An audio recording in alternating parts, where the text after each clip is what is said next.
बिस्मिल्लाहिर्रहमानिर्रहीम। Secondary biology chapter number 16 sport and movement के अंदर आज हम ह्यूमन स्केलेटन की बात करेंगे। सही। सो ह्यूमन स्केलेटन के बारे में पढ़ने से पहले कुछ फैक्ट्स जो आपको पता होने चाहिए। मसलन एक नॉर्मल इंसानी जिस्म के अंदर 206 हड्डियां होती हैं, यानी 206 बोन्स होते हैं। सही।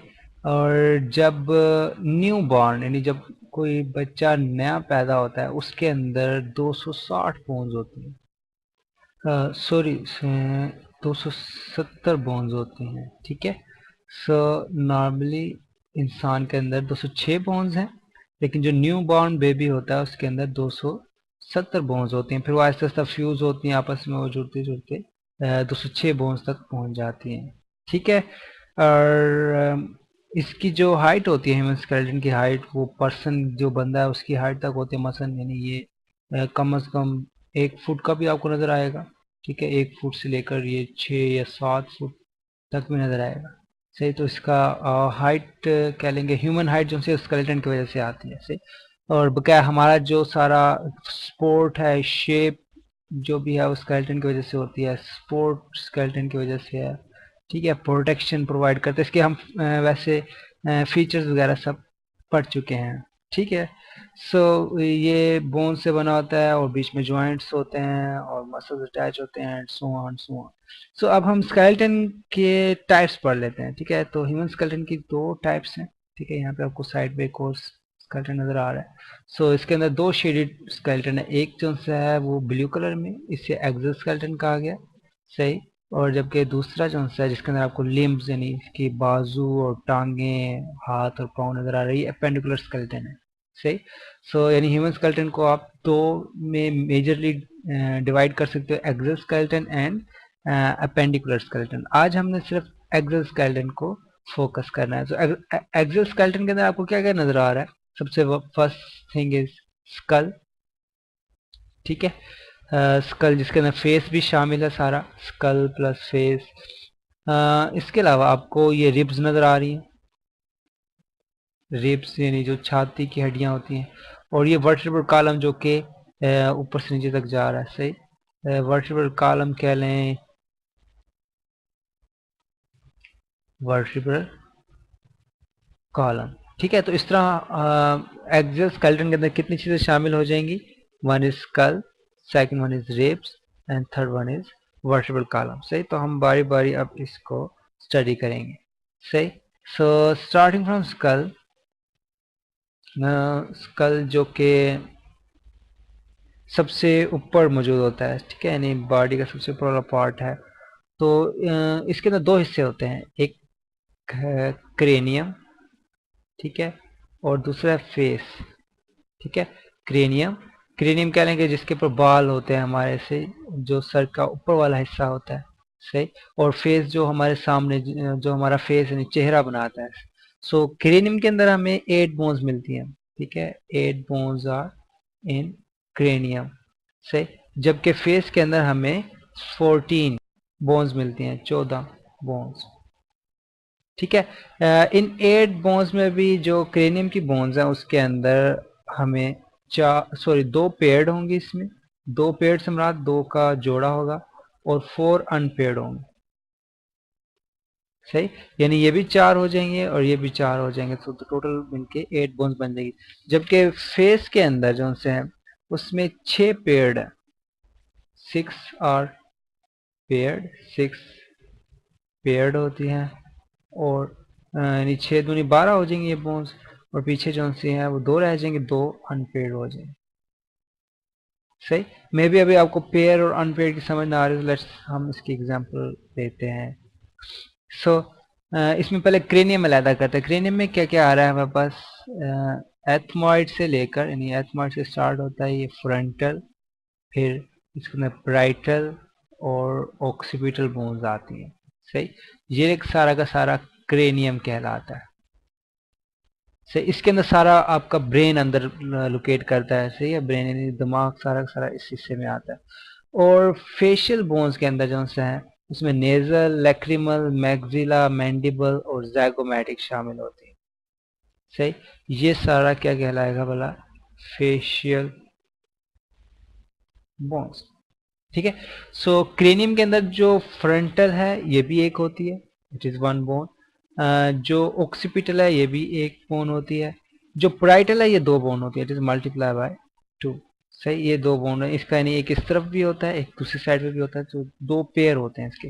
इस तरह टेम्पोरल भी दो होती हैं, सही, यानी एक इस तरफ होगा एक दूसरी साइड पे होगा। सो ये कह लें कि दो पेड़ हो जाएंगे जिसमें एक पैराइटल है और एक टेम्पोरल, ये दोनों पेयर्ड बोन्स हैं, दोनों तरफ मौजूद होती हैं। जबकि सफिनाइड, एथमॉइड, ठीक है, सफिनाइड भी एक होती है, एथमॉइड भी एक है। सो सफिनाइड, एथमॉइड, फ्रंटल और ऑक्सीपिटल ये एक एक बोन्स है, चार बोन्स ये हो जाएंगी। पैराइटल की दो बोन्स है, एक इस साइड पे होती है एक इसकी बैक साइड पे, और टेम्पोरल की बोन्स दो बोन्स हैं, एक इस साइड पे और एक दूसरी साइड पे, सही। सो टोटल कितनी बोन्स हो जाएंगे इसकी, दो दो चार और चार आठ। सो 8 बोन्स हो जाएंगे। अब फेशियल पे आते हैं। फेशियल के अंदर आपको क्या क्या नजर आ रहा है? फेशियल के अंदर मैक्सिला भी पेयर्ड है, ठीक है, maxilla multiply by two. Zygomatic ये भी इस साइड पे होती है, इसके दूसरी साइड पे भी होती है, मल्टीप्लाई बाय टू। नेजल भी पेयर्ड होती है, ठीक है, इधर भी मल्टीप्लाई बाय टू, उधर, यानी नेजल हो गया, मैक्सिला, जाइगोमैटिक। इसके अलावा लैक्रिमल भी पेयर्ड होती है, ठीक है, it is also multiply by two.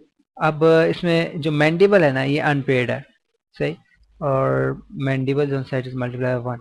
अब इसके अंदर टोटल कह लें कि फेशियल बोन्स नहीं है, सही। सो इसमें नेजल, लैक्रिमल, मैक्सिला, जाइगोमैटिक, ये हमने चार बोन्स देखी जो कि पेयर्ड हैं, और एक मैंडिबल जो सा अनपेयर्ड है। चलें हम इसका एक और व्यू लेते हैं, यानी ये तो साइड व्यू था। अ, अब हम इसका एक और व्यू लेते हैं, मसलन नीचे आ जाते हैं, ये आपको नजर आ रहा।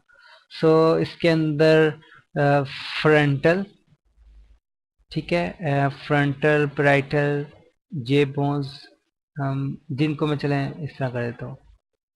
फ्रंटल, सॉरी ये पैराइटल है, फ्रंटल, और फ्रंटल नेजल स्ट्रक्चर है, नोच है, सब ऑर्बिटल मार्जिन है, स्पीयर ऑर्बिटल फिशर है, optic canal, inferior orbital Fisher है। ये सारे के सारे कह लें कि ऊपर क्रेनियम वाले हिस्से में आएंगे, ठीक है।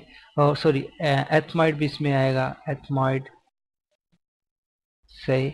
और इसमें नेजल बोन के अलावा sphenoid bone, temporal bone, ethmoid bone, और बस। सो ये जो से हैं किस में आएंगे, रेड वाला सारा पोर्शन ये स्कल के पार्ट में आ रहा है, ठीक है। बकाया जो बोन्स रह जाएंगी वो हमारी फेशियल बोन्स होंगे, ठीक है, जिसमें हमने लैक्रिमल स्टडी किया कि ये दो बोन्स होती हैं, आपको नजर आ रही होंगी ये साइड पर। फिर जाइगोमैटिक बोन्स, ये भी दोनों दोनों साइड पे, यहाँ पे भी है और यहाँ पे भी है। और फिर मैग्जिला, ठीक है, मैग्जिला भी इस साइड पे भी है और इस साइड पे भी है, सो इट इज पेयर्ड। और मैंडिबल एक है, mandible is one. Vomer bone एक है, ठीक है। और जो कौन का है, इंफीरियर नेजल कौन का है, वो दो, ये भी पेयर्ड होती है, सही। अब इसमें कुछ बोन्स अभी भी मिसिंग है, और ये आपको नेजल बोन नजर आ रही है कि सही, ये भी फेशियल बोन्स में आती है, ये भी दो पेयर्ड होती हैं, ठीक है, एक इस साइड पे है दूसरी साइड पे। सो ये आपको एक, यानी नेजल हो गया, लैक्रिमल हो गया, जाइगोमैटिक, मैक्सिला और इंफीरियर नेजल कोन का, ठीक है, ये पेयर्ड है जो आपको बोन्स यहाँ पे भी नजर आ रही हैं। और अनपेयर्ड के अंदर मैंडिबल है, ठीक है, जिसे लोअर जा कहा जाता है, नीचे वाला जबड़ा। और वोमर बोन है, ठीक है, ये भी अनपेड होती है। इसके अलावा एक और पेड बोन होती है, ठीक है, अब ये दांत इसके बंद हैं, अगर दांत खुले हों तो आपको ऊपर एक हड्डी नजर आएगी जिसे हम तालू की हड्डी भी कहते हैं, ठीक है। अब मैं किस तरह इसको बनाऊं, like it is something like अंदर की तरफ होती है इसकी बैक साइड पे ना, तो अब ये तो बस मैंने गलत बना दिया। सो तालू की हड्डी से मुराद, यानी जहाँ पे जुबान होती है, जुबान को अगर आप ऊपर की तरफ लेके जाएं तो आपको नजर आएगी एक पैलाटाइन, नजर तो नहीं आएगी, महसूस होगी, सॉरी, ठीक है। सो पैलाटाइन बोन होती है और ये भी पेयर्ड होती है, सही, it is also paired. So multiply six कर रहा हूँ, सॉरी टू होगा। सो दो, दो चार, दो छः, दो आठ, दो दस, दो बारह, बारह और दो 14। सो हमारे पास फेशियल बोन्स कितनी हो जाएंगी, 16। इसमें पैलेटाइन बोन नजर नहीं आ रही जो कि जुबान के परतालू वाले हिस्से में होती है। वो क्या है? नेजल बोन, नाक वाले हिस्से में। लेक्रिमल, ये भी नाक के साइड पर होती है, सही। और जैगोमैटिक जिसे हम चीक बोन भी कहते हैं, ये आपको नजर आएगा। और मैग्जिला, ये ऊपर वाला जा बनाता है, हमारा ऊपर वाला जबड़ा, ये भी पेयर्ड है। इसके अलावा इंफीरियर नेजल कोन का, ये अंदर नाक के अंदर वाली साइड पे हड्डी होती है। फिर वोमर बोन सिंगल है, और मैंडिबल यानी जो लोअर जा नीचे वाला जबड़ा बनाता है वो भी सिंगल बोन है, सही। सो ये फेशियल बोन्स की कैटेगरी के अंदर आ गई, और जिसके अंदर हमारा पूरा स्कल कवर होता है, ठीक है। स्कल में भी, सॉरी यहाँ पे मैं गलत लेके आया, स्कल के अंदर ये कौन सा पार्ट है? क्रेनियम का, ठीक है। और रिमेनिंग जो बोन्स जिन्हें हमने कैलकुलेट किया, ये किसकी आ रही है? फेशियल बोन्स, सही। सो ये तो हो गया हमारा स्कल। अब हम आगे आते हैं वर्टिब्रल कॉलम पे। सो वर्टिब्रल कॉलम ये ऊपर कह लें कि स्कल से स्टार्ट होता है, और वर्टिब्रल कॉलम इसे कहते हैं हम वर्टिब्रल कॉलम, ठीक है, जिसे रीढ़ की हड्डी भी कहा जाता है, और ये बुनियादी हड्डी होती है जहन में, सॉरी जहन में क्या क्या बॉडी में, सही। कि इसके बगैर कह लें कि आपका खड़ा होना, बैठना, या किसी भी कोई भी पोस्चर नामुमकिन होता है, ठीक है। यानी ये मेन हड्डी है जिसने सब हड्डियों को जोड़ा होता है, ठीक है। यानी ये सेंट्रल हड्डी कह लें, या सेंट्रल बोन है जिसके साथ सब बोन्स जुड़ी होती हैं, सही।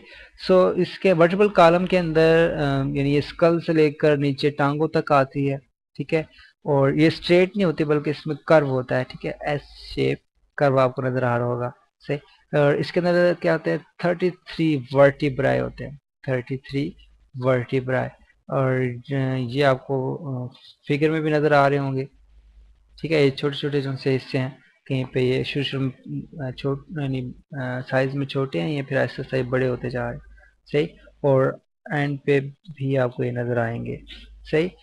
इससे मुख्तलिफ रीजन के अंदर डिवाइड कर देते हैं वर्टिब्रल कॉलम को। एक सर्विकल रीजन है, ठीक है, सर्विकल कर्व, ये सी से काउंट होते हैं, C1, C2, C3, C4, C5, C6 and C7। यानी जो सर्विकल कर्व है ना, इसके अंदर 7 वर्टिब्राए होते हैं, ठीक है। यानी 7 सर्विकल वर्टिब्राए होंगे। फिर थोरेसिक टी से रिप्रेजेंट करते हैं हम इसे, ठीक है, ये आपको नजर आ रहे होंगे, T1, T2, T4 up to T12 तक है, सही। सो थोरेसिक कितने वर्टिब्राए हो जाएंगे? 12। देन आगे लंबर रीजन आ जाएगा, सही। Lumbar वर्टिब्राए L1, L2, L3, L4 and L5, ये हो जाएंगे 5, ये सही। इसके बाद ये नीचे सैक्रल कर्व, जैसे पेल्विक रीजन कहा जाता है, ठीक है। पेल्विक रीजन, इनको नंबरिंग मोस्टली नहीं दी जाती। इसके अंदर जो सा है वो दो पार्ट कर लें, एक सैक्रम पार्ट हो जाता है, और एक कोक्सीजियल, ठीक है, या कोक्सिक बोन्स भी कहा जाता है इसे, सही। सो सैक्रम और कोक्सिक दो सेट बनते हैं पेल्विक रीजन के, सही। अब इसके अंदर जो सैक्रम है ना, इसके अंदर 5 वर्टिब्राए होते हैं, सही। और जो कोक्सिजल बोन्स हैं ये 4 होते हैं इनके अंदर, ठीक है। और ये जो 4 बोन्स होते हैं ना, ये भी फ्यूज्ड होती हैं, 4 फ्यूज्ड बोन्स, यानी आपस में बिल्कुल फ्यूज हुई होती है, इसे टेल बोन्स भी कहा जाता है बात का, टेल बोन्स, सही। सो क्या लेंगे, सबसे पहले सर्विकल वर्टिब्रा है जो 7 इन नंबर्स थे, C1 से C7 तक इनकी क्या लें नंबरिंग होती है। फिर थोरेसिक वर्टिब्रा है जो कि थोरेसिक रीजन में होते हैं, और ये कितने हैं? 12, ठीक है, T1 से लेकर T12 तक इनकी नंबरिंग होती है। फिर लंबर के अंदर L1 से L5 यानी 5 लंबर रीजन में से। सो अगर हम टोटल काउंट करें, 7, 12, 5, 5, 7, 12, 24, 24 प्लस 9, तो टोटल कितने बन जाएंगे? 33 वर्टिब्राए। तो वर्टिब्रल कॉलम के अंदर 33 वर्टिब्राए होते हैं जो हमने शुरू में काउंट किए। सो ये था वर्टिब्रल कॉलम जिसे हम बैक बोन भी कहते हैं, और इनके आपस में ज्वाइंट होते हैं, बीच में इंटरवर्टिब्रल डिस्क्स होती हैं जो कि इनकी फ्रिक्शन से बचाती हैं, मसल्स होते हैं जो इसकी कहते हैं कि इनको एक्सटेंड करते हैं, झुकाव और अकड़ पैदा करने के लिए बीच में मसल्स होते हैं। सो चलें, वो डिटेल इसमें शामिल नहीं है, तो हमने सिर्फ यहाँ पे बोन्स को काउंट करना था, बोन्स को हमने स्टडी करना था। सो लास्ट में हमारा जो तीसरा पार्ट रह जाएगा डेट इज रिब केज। ठीक है, अब हम थोड़ा सा रिब केज में आते हैं। रिब केज यहीं से आप अंदाजा लगा सकते हैं कि ये जो थोरेसिक रीजन है ना, T1 से लेकर T12 तक रीजन जो सा है ये थोरेसिक रीजन है। सो ये रिब केज बनाएंगे। अब रिब केज किस तरह बनेगी ये नीचे देख लेते हैं हम। मसलन ये होता है वर्टिब्रल कॉलम, जो आपको थोड़ा बहुत कहने के एक्चुअल डायग्राम है। ये सेंटर में वर्टिब्रल कॉलम और इसके साइड से ये रिब्स की हड्डियां निकल रही हैं। ठीक है, आपने कुर्बानी के अंदर ये अनाटमी का सारा ताल्लुक, या अनाटमी अगर आपने स्टडी करनी हो ना तो सबसे अच्छी बात जो है इसमें बकरा ईद होती है। ठीक है, कि जब कुर्बानी होती है तो उसके अंदर आप इंटरनल ऑर्गन्स देख सकते हो, रिब्स की स्टडी कर सकते हैं। ठीक है, और बड़ा अच्छा मौका होता है। सो इस तरह बीच में से वर्टिब्रल कॉलम पास कर रहा होता है और बीच में से ये रिब्स यानी छाती की हड्डियां कह लें, सही। और फिर इनकी नंबरिंग भी लिखी हुई है। T3 से स्टार्ट हो रहा है वैसे यहाँ, T3, T4, T5, T6, T7 और अप टू T12। और T12 के बाद लंबर रीजन स्टार्ट हो रहा है। ये इसके अंदर इसके अंदर आपको रिब्स नजर नहीं आ रही। रिब्स जो है वो T1 से लेकर T12 तक होते हैं, यानी 12 पेयर होते हैं इसके। ठीक है, और 12 पेयर में भी जो लास्ट टू होते हैं C11 एंड C12। ठीक है, C11 और C12, C11, ठीक है, सी ना करें, टी टी पे रहते हैं। ठीक है, थोरेसिक 11 एंड थोरेसिक 12 जो हैं ये फ्लोटिंग रिब्स कहलाती हैं, फ्लोटिंग रिब्स। ठीक है, अब इसे फ्लोटिंग रिब्स क्यों कहते हैं, चले हम इसकी को डायग्राम देखते हैं, उसमें से क्लियर नजर आएगा। मसलन ये जो ऊपर आपको रिब्स नजर आ रही हैं, 1 2 3 4 5 6 7 8 9, तकरीबन ये 10 होती हैं ऊपर वाली रिब्स ना, यहाँ पे से कैलकुलेट नहीं हो रही। सो ऊपर जो सी 10 रिब्स होती हैं, बीच में ना स्टर्नम से, ये सेंट्रल जो सी हड्डी होती है स्टर्नम कहते हैं, स्टर्नम से जुड़ी हुई होती हैं। ठीक है, ऊपर वाली 10 हड्डियां जो सी हैं, 10 फ्यूज्ड रिब्स जो सी हैं वो स्टर्नम बनाते हैं ऊपर की तरफ आके ना। और नीचे दो रिब्स ऐसी होती हैं, एक ये वाली, ये, और एक ये वाली। ठीक है, 1 एंड 2 नंबर लिख देता हूँ। 1 एंड 2 ऐसी रिब्स होती हैं जो कि फ्लोट कर रही होती हैं, ये स्टर्नम के साथ इनका कोई ताल्लुक नहीं होता। ठीक है, इसे हम फ्लोटिंग रिब्स कहते हैं। ठीक है, इसे हम क्या कहते हैं, फ्लोटिंग रिब्स। अब इस रिब्स का काम क्या होता है कि जाहिर बात है इसके अंदर जो ऑर्गन्स है ये उसको प्रोटेक्ट करती है। इसके अंदर क्या क्या शामिल होता है बोला, लंग्स, ठीक है, फेफड़े होते हैं, हार्ट मौजूद होता है, सही। इसके अलावा थोड़ा बहुत पोर्शन इसमें आपके मैदे का भी आता है, यानी जिसे हम क्या कहते हैं यार, स्टोमक। स्टोमक इसमें होता है, लिवर का पोर्शन इसमें होता है, सही। सो बहुत से सॉफ्ट ऑर्गन्स इसके अंदर मौजूद होते हैं जिनको ये प्रोटेक्ट कर रहा होता है, सही। तो प्रोटेक्शन के अंदर इसका रोल है। इसके अलावा ब्रीथिंग के अंदर इसका, यानी ये पहला पार्ट हो गया प्रोटेक्शन है। फिर इसके अलावा ये ब्रीथिंग, सांस लेने में इसका बहुत बड़ा किरदार होता है। ठीक है जी, रिब्स के मसल्स उसमें इन्वॉल्व होते हैं ब्रीथिंग के अंदर।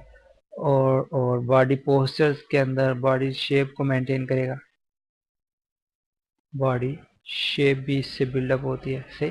सो इन इसके रिब्स के काफ़ी फंक्शंस हैं, लेकिन हम इसकी ज़्यादा डिटेल में नहीं जाएंगे, सही। और इसके अंदर जो कैविटी होती है, सही, उसे हम अंदर जो कैविटी उसे हम चेस्ट कैविटी कहते हैं, चेस्ट कैविटी या थोरेसिक कैविटी भी बाज़ का कहा जाता है। तो चेस्ट कैविटी के अंदर क्या क्या मौजूद होता है, लंग्स, हार्ट, स्टोमक का कुछ पार्ट होता है, लिवर कुछ का भी कुछ पार्ट होता है, सही। तो जिनको ये प्रोटेक्ट कर रहा होता है। सो ये हो गया हमारा एक्सियल स्केलेटन। रिवाइज कर लेते हैं जल्दी से हम। सो हमने स्टार्ट किया था स्केलेटन से सिर्फ, तो हमने कहा जी जो अडल्ट होते हैं उनके अंदर 206 बोन्स होते हैं, जबकि न्यू बॉर्न 270 बोन्स के साथ होता है और आहिस्ता आहिस्ता 206 में कन्वर्ट हो जाते हैं। फिर 1 फुट से 7 फुट तक, 1 फुट से छोटे अफराद भी में भी हों, ठीक है, और 7 फुट तक इनकी हाइट चल जाती है।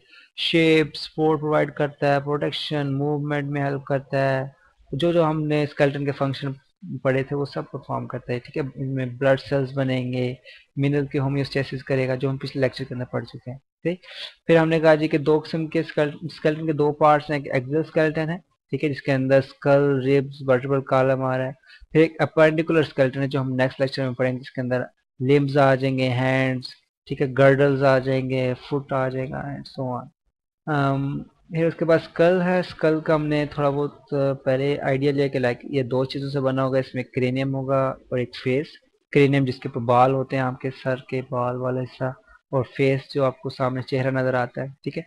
क्रेनियम पे 8 बोन्स होंगी, जिसके अंदर 2 पेयर्ड हैं और 4 अनपेयर्ड हैं, और जबकि फेस के अंदर 14 बोन्स, जिसमें से 6 पेयर्ड हैं और 2 अनपेयर्ड। फिर उनको हमने यहाँ पे स्टडी किया, मसल ऊपर जो एथमॉइड, स्फीनाइड, फ्रंटल और ऑक्सीपिटल बोन्स जो सी हैं, ठीक है। एथमॉइड, स्फीनाइड, फ्रंटल एंड ऑक्सीपिटल ये अनपेयर्ड है क्रेनियम के अंदर, और प्राइटल और टेम्पोरल ये पेयर्ड में आ रही थी। फेशियल बोन्स के अंदर हम आए तो इसमें नेजल, लैक्रिमल, मैक्सिला और ज़ाइगोमैटिक जो है पेयर्ड है।